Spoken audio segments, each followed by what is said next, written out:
Hello बच्चों, आज की क्लास में हम सॉल्व करने वाले हैं एनसीईआरटी क्लास 10th का अपना पहला चैप्टर मैथमेटिक्स का रियल नंबर, उसकी दूसरी एक्सरसाइज 1.2। इसकी पहली एक्सरसाइज का सॉल्यूशन हम लोगों ने पिछली क्लास में कर रखा है। आज हम करेंगे दूसरी एक्सरसाइज का सॉल्यूशन।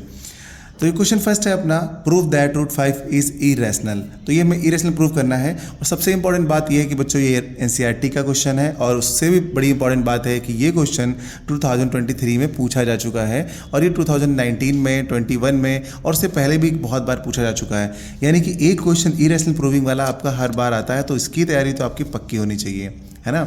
तो चलिए समझते हैं इसको कैसे सॉल्व करेंगे। तो पहले मैं आपको एक आइडिया देता हूँ कि आपको इसको कैसे सॉल्व करना होता है। देखिए, रूट 5 आपका इरेशनल है, तो आपको पहले लेट करना होता है कि एक रैशनल नंबर है। थोड़ी देर बाद पता चलता है कि इसके कैरेक्टर्स जो है वो रैशनल नंबर से नहीं मिलते जुलते हैं। जब नहीं मिलते जुलते होंगे तो क्या हो जाएगा, ये ऑटोमेटिक हो जाएगा कि ये एक इरेशनल नंबर है। अब कैसे होगा वो चलिए समझते हैं। सबसे पहले हमने यहाँ पे ये लेट कर लिया कि let us assume the contrary that root 5 is rational, कि ये एक रैशनल नंबर है। ओके, अगर एक रैशनल नंबर है तो फिर क्या होगा, रूट 5 जो है उसके आगे हमने P अपॉन Q रख दिया। अब क्वेश्चन ये आता है कि P और Q है क्या, P एंड Q। तो यहाँ पे root 5 equal to P by Q लिख दिया हमने। और P एंड Q क्या है, P एंड Q आपके को प्राइम नंबर्स हैं। को प्राइम नंबर्स कैसे नंबर्स होते हैं, को प्राइम नंबर्स वो नंबर्स होते हैं जिनका कोई भी कॉमन फैक्टर नहीं होता है। यानी P और Q के कोई भी कॉमन फैक्टर्स नहीं होंगे। ओके, अब यहाँ पे इसको थोड़ा सा सॉल्व कर लेंगे। Q को इस तरह भेज देंगे तो हमारा ये हो जाएगा Q root 5 is equals to P। अब यहाँ पे हम इसका क्या कर लेंगे, squaring both side. Squaring both side, अगर हम इसको दोनों तरफ स्क्वायर करते हैं तब यहाँ पर क्या हो जाएगा, अगर हम इसका स्क्वायर करेंगे तो यहाँ पर हो जाएगा बच्चों क्या, Q स्क्वायर। और रूट 5 का स्क्वायर क्या होता है, सिर्फ 5 निकल कर आ जाएगा हमारा। ओके, बीच में आपका ये मल्टीप्लाई का साइन लगा हुआ है और यहाँ पर जो आगे P है इसका भी स्क्वायर हो जाएगा। तो यहाँ पर हम देख रहे हैं, यहाँ पर क्या लिखा हुआ है, Q स्क्वायर 5 और यहाँ पे P स्क्वायर। तो ये हमारे पास एक इक्वेशन निकल कर आ चुकी है। अब इसको हम नाम दे देते हैं इक्वेशन फर्स्ट। तो यहाँ पर हमको दिख रहा है कि जो हमारा 5 है वो P स्क्वायर को डिवाइड कर रहा है। तो यहाँ पर हम लिख लेते हैं, यहाँ पर हम देख पा रहे हैं कि P स्क्वायर डिविजिबल बाई 5 है, यानी P स्क्वायर को हम 5 से डिवाइड कर पा रहे हैं, तो P भी हमारा क्या हो जाएगा, 5 से डिवाइड हो जाएगा। ओके, अब यहाँ पर हम क्या करते हैं, सेकेंड स्टेप हमारा आ जाएगा। यहाँ पे इक्वेशन फर्स्ट मिल चुकी है, अगेन हम लेट करते हैं, again let P is equals to 5 M। अच्छा, यहाँ पे मैंने P के इक्वल में 5M लेट किया है। 5 क्यों लिया है, 5 इसलिए लिया है क्योंकि हम जो प्रूविंग कर रहे हैं वो हमारी रूट 5 की प्रूविंग है। अगर रूट 3 की प्रूविंग होती तो हम यहाँ पे 3 लेते, रूट 2 की प्रूविंग होती तो हम रूट 2 लेते, सिर्फ 2 लेते हैं। यहाँ पर जिस नंबर की भी प्रूविंग कर रहे होते हैं ना, वो नंबर हम यहाँ पर लेट करते हैं। और ये M क्या है, M हमारा एक इंटीजर है जो कि हम कोई भी इंटीजर ले सकते हैं। Where M is any integer, M is any integer, ये एक इंटीजर है आपका। यहाँ पर M आपका एक इंटीजर। ओके, अब इस P की वैल्यू को हम यहाँ पर इक्वेशन फर्स्ट में पुट करते हैं। तो यहाँ पर हमारे पास क्या है कि 5Q स्क्वायर है, आगे हमारा P स्क्वायर था, तो P के प्लेस में हम 5M पुट करते हैं तो कितना हो जाएगा, 25M स्क्वायर हो जाएगा। ओके, यहाँ पर 25M स्क्वायर हो जाएगा। अब यहाँ पे इस 5 से इसको डिवाइड कर देते हैं तो यहाँ पे हो जाएगा हमारे पास Q square is equals to, ये 5 इस 25 को कट कर देंगे इधर आके तो कितना हो जाएगा, 5M स्क्वायर। इतना बचेगा हमारे पास, इसको हम दे देते हैं इक्वेशन 2 का नाम दे देते हैं। ठीक, अब यहाँ पर भी सिमिलरली हमको देखने को मिल रहा है, अगर हम 5 से डिवाइड कर रहे हैं Q स्क्वायर को, तो यहाँ पर हम लिख लेंगे, सो यहाँ पर भी हमने सेम लिख लिया कि Q square is divisible 5, so Q also divisible by 5। अगर Q स्क्वायर आपको डिवाइड होगा 5 से तो Q भी पक्का होगा डिवाइड उससे। यहाँ पर हमारे पास 2 इक्वेशन मिल गई, आप देख रहे हैं। तो इन दोनों इक्वेशन में आपको क्या कॉमन देखने को मिल रहा है बच्चा, यहाँ पर देखिए P जो है वो 5 से डिवाइड हो रहा है, Q भी 5 से डिवाइड हो रहा है। इसका मतलब क्या है, P और Q जो है उनका कॉमन फैक्टर क्या, आपको 5 दिख रहा है ना यहाँ पे। ठीक है, तो 5 दिख रहा है, इसका मतलब यही है कि P और Q के पास कॉमन फैक्टर आ चुके हैं। तो हम यहाँ पर लिख देंगे फ्रॉम इक्वेशन 1। तो यहाँ पर हमारे पास इक्वेशन 1 और 2 से क्या मिल रहा है कि P and Q having common factor 5। यहाँ पर इनका कॉमन फैक्टर क्या है, 5 हो गया है। तो यहाँ पर हमारे पास जब कॉमन फैक्टर 5 मिल चुका है तो यहाँ पर हमने क्या देखा, this contradiction is arisen because of our incorrect assumption. जैसे कि हमने देखा फ्रॉम इक्वेशन 1 एंड 2 से P and Q having common factor 5, यानी P और Q के पास कॉमन फैक्टर क्या है, 5 है। ऊपर हमने स्टार्टिंग में लेट किया था बच्चों कि P और Q क्या है, को प्राइम नंबर से जिनके कॉमन फैक्टर नहीं होते, और यहाँ पर क्या निकल के आ गया कि P और Q के कॉमन फैक्टर हैं। इसका मतलब हमारा एजम्पशन गलत होता है। तो हमने यहाँ पर लिख दिया this contradiction arisen because of our incorrect assumption, so root 5 is irrational. तो हमारा ये प्रूव हो गया है। तो लास्ट में हम लिख देंगे hence root 5 is irrational number. तो ये क्वेश्चन कंप्लीट होता है। चलिए करते हैं अगला क्वेश्चन। यहाँ पर देखना क्वेश्चन नंबर 2 बच्चों, तो क्वेश्चन नंबर 2 में क्या कहा गया है, प्रूव दैट 3 + 2√5 इज इरेशनल। तो यहाँ पर भी हमको इरेशनल प्रूव करना है, जैसे हमने पीछे प्रूविंग करी है वैसे यहाँ पर भी करनी है, पर उतनी ज़्यादा नहीं, इसका थोड़ा सा दूसरा तरीका है। तो सबसे पहले हम लेट कर लेते हैं इसको, let us assume to contrary that 3 + 2√5 is rational, कि ये एक रैशनल नंबर है। अगर रैशनल नंबर है तो हम यहाँ पे क्या लिखते हैं, जैसे हमने पीछे क्वेश्चन में किया था 3 + 2√5 और इसके आगे क्या लिख देंगे, P/Q। अपनी तरफ से हम P/Q इसके इक्वल में लेट कर लेंगे। और यहाँ पर ये P/Q है क्या, जो हमारा P एंड Q है ये आपका है एक इंटीजर, ये हमारा एक सिंबल होता है बिलोंग्स का, और ये Z का मतलब होता है इंटीजर। तो हमारा P और Q क्या है, इंटीजर है, और यहाँ पर Q is not equals to 0, क्योंकि Q 0 नहीं है। तो ये आप इस तरीके से शॉर्ट में लिख सकते हैं अगर आप चाहें तो यहाँ पे बिना लैंग्वेज के। तो यहाँ पर हम क्या करेंगे, अब फिर से वही काम पुराना काम है, हमको यहाँ पे √5 जो दिख रहा है ना, यहाँ पे √5, इस √5 को सिंगल करना है। अब सिंगल करना है तो इसका मतलब क्या है, इस 3 को पहले उस तरफ भेज देते हैं। जब उस तरफ भेजेंगे तो यहाँ पे क्या आ जाएगा, इस तरफ बचेगा हमारा यहाँ पे √5 और इसके पहले 2 लिखा हुआ है ये, और इस 3 को उस तरफ भेज देंगे तो वहाँ पर तो पहले से P/Q लिखा हुआ है, ठीक है। तो अब इसको उधर भेजेंगे तो ये माइनस का हो जाएगा 3, ठीक है। अब इतना हो गया हमारे पास। अब अगली लाइन में क्या करेंगे, हम इसको भी इधर भेज देंगे। तो चलिए आगे इसको भी हम इधर भेज देते हैं। जब हम 2 को उस तरफ भेजेंगे तो यहाँ पे क्या हो जाएगा, √5 हमारा सेम ऐसे ही बचेगा यहाँ पे, और इस तरफ हमारे पास जो है P-3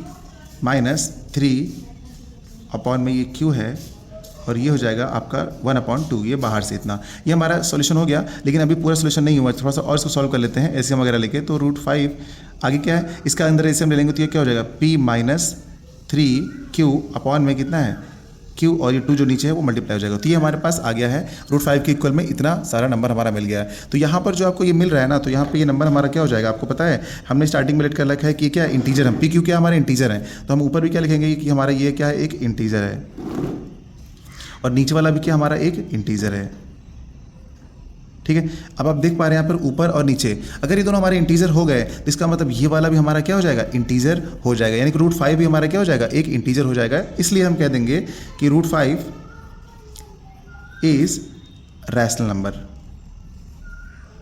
हमने लेट किया था कि ये रैशनल नंबर है, और यहाँ पर ये आ गया कि ये हमारा एक रैशनल नंबर है। लेकिन ये रैशनल नंबर है, लेकिन यहाँ पर एक कॉन्ट्रडिक्शन है कि इससे पहले हमने प्रूव कर रखा है कि √5 कैसा है, हमारा एक इरेशनल नंबर है। तो इसके लिए हमको क्या लिखना पड़ता है, एक छोटा sentence, but this contradicts the fact that √5 is irrational. तो ये चीज़ हम यहाँ पे लिख देंगे, but this contradiction the fact that √5 is irrational, so our assumption is wrong. हमारा जो एजम्पशन था ऊपर कि ये एक रैशनल नंबर है वो गलत हो चुका है। अगर ये गलत हो चुका है तो हम यहाँ पे लिख देंगे hence 3 + 2√5 is irrational.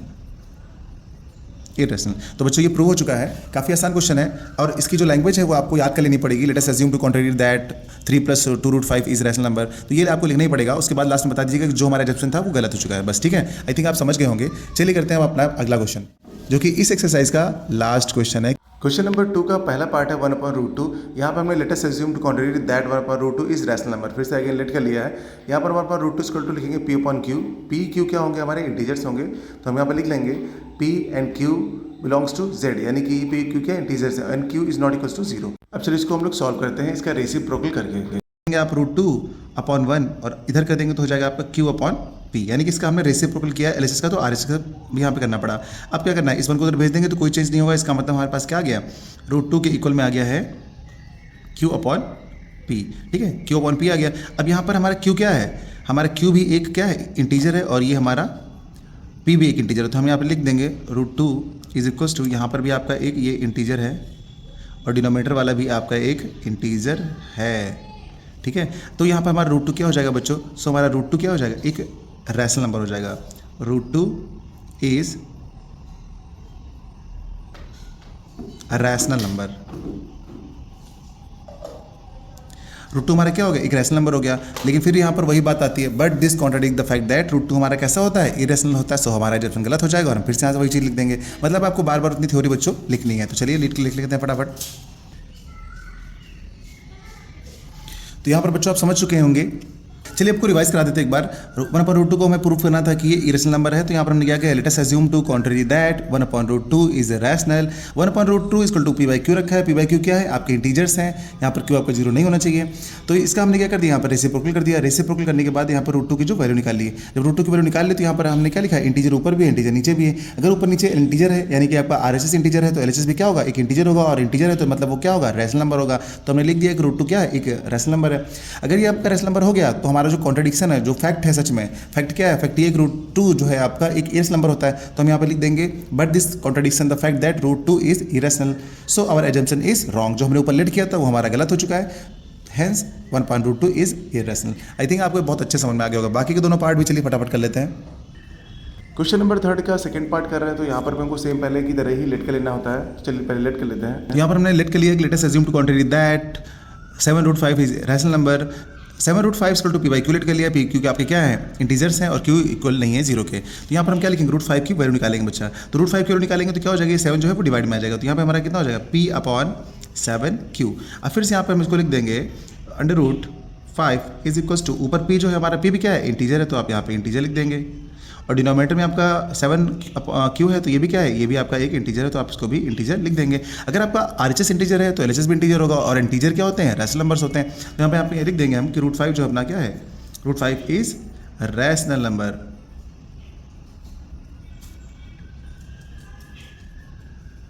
Rational number आ गया, बट यहाँ पे क्या हो गया, एक कॉन्ट्रडिक्शन आ रहा है, तो फिर वो भी लिख देंगे कॉन्ट्रडिक्शन हमारा क्या है, but this contradict the fact that कि 5 हमारा कैसा √5 होता है, इरेशनल होता है, so our assumption is wrong, hence 7√5 is irrational. तो देख रहे हैं बच्चों कितने आसान है। अब हमारा इस एक्सरसाइज का लास्ट क्वेश्चन है, और इस चैप्टर का भी ये लास्ट क्वेश्चन ही है, 6 + √2। तो यहाँ पर भी हम सेम काम करने वाले हैं।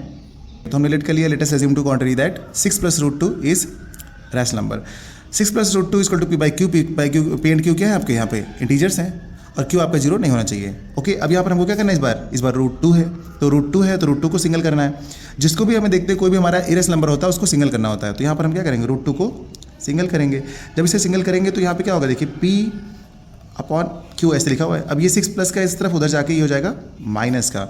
तो यहाँ पर हम क्या करेंगे, इसका एलसीएम ले लेंगे। अगर यहाँ पर हम इसका एलसीएम लेते हैं तो क्या हो जाएगा, p और ये 6q और अपॉन में q, ये हो गया इसका एलसीएम। अब उसके बाद क्या करते हैं, अगर हम देखते हैं यहाँ पर तो ये दोनों कैसे नंबर है, हमारे इंटीजर है। तो हम यहाँ पे एक बार लिख देते हैं √2 इज इक्वल्स टू इंटीजर। भाई इंटीजर ऊपर वाला भी है और इंटीजर नीचे वाला भी है, डिनोमिनेटर भी आपका इंटीजर है, तो हम दोनों को क्या लिख देते हैं, इंटीजर लिख देते हैं। अगर RHS इंटीजर आ रहा है तो LHS भी इंटीजर होगा, और LHS अगर इंटीजर आ रहा है तो क्या होगा, रैशनल नंबर होगा। सो हम यहाँ पे लिख देंगे √2 इज रैशनल नंबर। आपका √2 कैसा आ गया, रैशनल आ गया। लेकिन अगर यहाँ पर रैशनल नंबर आ गया, ये रैशनल है, तो हमारा कॉन्ट्रडिक्शन क्या आ रहा है, but this contradict the fact that √2 कैसा है हमारा, इरेशनल नंबर है। सो यहाँ पे हमारी प्रूविंग हो जाएगी। तो हम यहाँ पे क्या लिखेंगे, तो यहाँ पर बच्चों देखिए हमने √2 हमारा कैसा हो चुका था, रैशनल नंबर हो चुका था। तो but this contradict the fact that √2 is irrational, so our assumption is wrong. हमारा एजम्पशन जो था ऊपर से रॉन्ग हो गया, गलत हो गया, हेंस 6 + √2 इज इरेशनल। तो उम्मीद करता हूँ कि सारे के सारे जो क्वेश्चन हम लोगों ने किए हैं आपको बच्चों समझ में आए होंगे। ये सारे के सारे क्वेश्चन बहुत इंपॉर्टेंट हैं। तो बच्चों आज हमने खत्म कर लिया है अपनी एक्सरसाइज 1.2 को भी, और हमारा 1.1 पिछली बार कर लिया था पिछली क्लास में, आज की क्लास में 1.2 कंप्लीट कर लिया है। तो उम्मीद करता हूँ ये सारे क्वेश्चन आपको अच्छे से समझ में आए होंगे। ठीक है, इनकी प्रैक्टिस आप करते रहिएगा। बस इतने क्वेश्चन की आप प्रैक्टिस कर लेंगे तो इससे बाहर आपको कोई क्वेश्चन नहीं मिलने वाला है। अगर कोई क्वेश्चन आता भी है तो सिर्फ उसकी वैल्यू चेंज होगी, लेकिन पैटर्न बस यही होगा। यानी इतने क्वेश्चन की प्रैक्टिस के बाद इस चैप्टर से तो आप फ्री हो जाएगा। तो चलिए ये चैप्टर अपना खत्म हो गया है, मिलते हैं अगले चैप्टर में एक नई एक्सरसाइज से। थैंक यू बच्चों, पढ़ते रहिएगा और आगे बढ़ते रहिएगा।